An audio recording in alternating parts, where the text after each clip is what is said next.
What's up? It's your boy Brian Ash, aka the Handsome Fister. How y'all doing today? I got a lot of big news today. Super huge big news. So anyway, as you can tell, I'm in the dungeon again. This is going to be the very last video in the dungeon. I promise you guys this. I know I posted the dungeon video earlier, but I mean, look, it's even more clean and pristine. Like more clean and pristine. So yeah, so getting ready to sell the crib. The realtor's actually upstairs right now measuring the room sizes.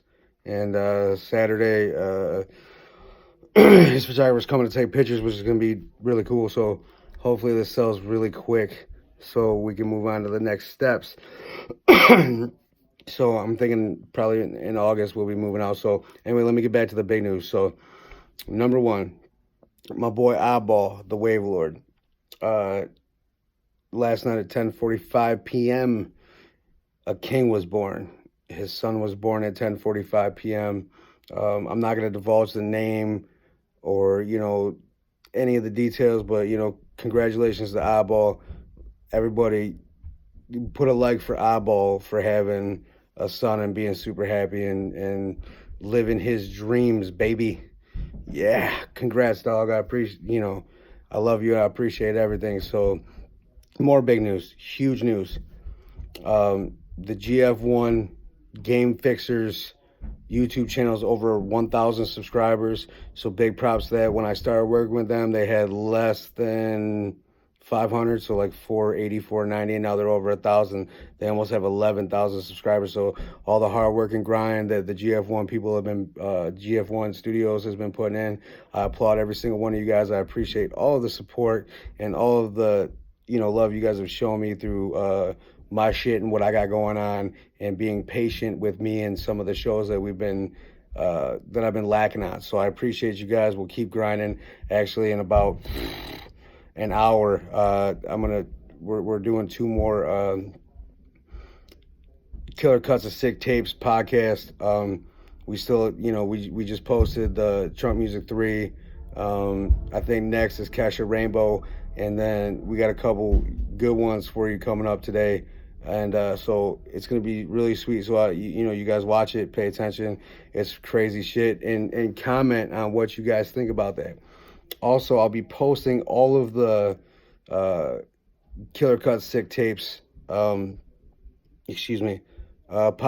on my channel when I get settled at the new crib and I'm ready to just go through and make sure all my content's up to date. So and everything else and all the content that I'm doing, because I'm also part of the GF1 Sportscast, and I'm also part of the Game Fixers, kind of the GF1 podcast, kind of, because they've had to film some stuff without me due to my work schedule. So anyway, on to the biggest news there is. Ready for this? So I told you guys I was talking about making some more music and doing my thing musically. I have been working with other artists, other companies, like T&E as the COO. I worked with L&B Music for a little bit. I'm still working with them. Anything that Pizzazz needs, I got his back. Working with Team Rocket, Silas Rage, Rated M. Always, that's family. Anything they need, I got their back.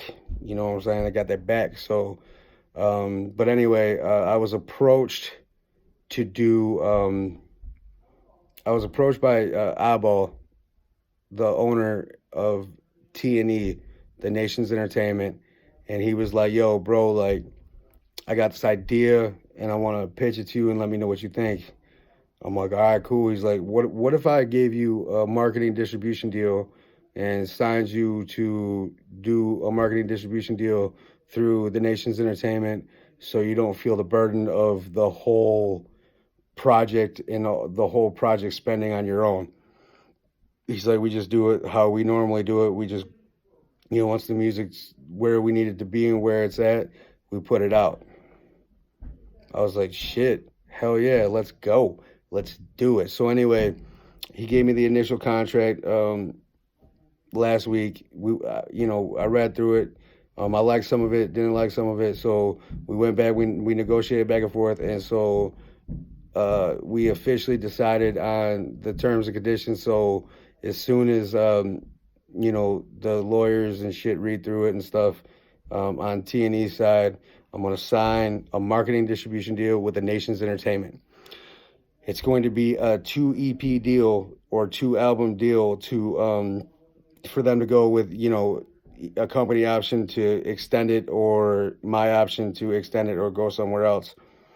So what does that mean? So what that means is I can legitimately make music with whoever I want, however I want, and if there's any costs associated with the actual recording of the album or the music itself, that falls on me. And then when the music's done and everybody approves the project in a whole, then the Nations Entertainment puts it out. They put all of the marketing and distribution dollars up behind it to promote and market the album, so it gets mad spins and mad love like, eyeballs do. So it made sense to me. It made complete sense to me for me to do that. So that's what I did. And so as soon as, like I said, as soon as the lawyers go through it and tweak it the way we discussed it, I'm going to sign it. I'll probably record the signing so everyone can see it, so they know it's legit, ain't no bullshit. And then also, I got one more solid news. So what I'm going to do is, as soon as Oddball's free from the hospital with his new son and his old lady, I'm going to interview Oddball the Wave Lord on my channel just to give you guys insight on him and what he's doing and what we're doing together. And that way, everything's up and up, everything's legit. So the reason, back to the marketing distribution, the reason why I really felt it was necessary to sign the deal was because a lot of times I'd be bullshitting and I, procrastinate on things. And this is the way for me to grind through it and make sure that I am 100% behind it and passionate and make sure that I, stick to my guns. Because a lot of times I'll start working on a project and then, something will happen and I'll push it aside. And so I really wanted to make sure that I did this and put full effort into this project, into these projects. And I'm hoping that they're both done by the end of the year. And then we'll stagger drop them. And that way it's dope. And then another thing I wanted to work on with solely Team Rocket, and I could do other music with other people and other companies too, because it's just marketing distribution for those projects. So I could do other albums and other projects. So I wanted to work on the Prodigal Son 2 and a project called Retirement Party with Team Rocket. And so I'm working on that as well. So I mean, a lot of really crazy shit, and I'm about to do a couple podcasts, like I said, for Game Fixer's YouTube channel, Killer Cut Sick Tape. So check that out, man. Check it out. Let's go. Let's do it. Brian is doing it. Handsome Fister's doing it. And so if you guys are excited about what I'm doing, if you like my music, if you like my vlogs, if you like my gaming, if you like my podcast, drop a like. And if you're new to the channel, subscribe to it, because it's going to get bananas. If you think it's crazy now, it's going to get bananas. So watch out for all the new stuff that's going on. It's your boy Brian Nash, a.k.a. the Handsome Fister. Peace.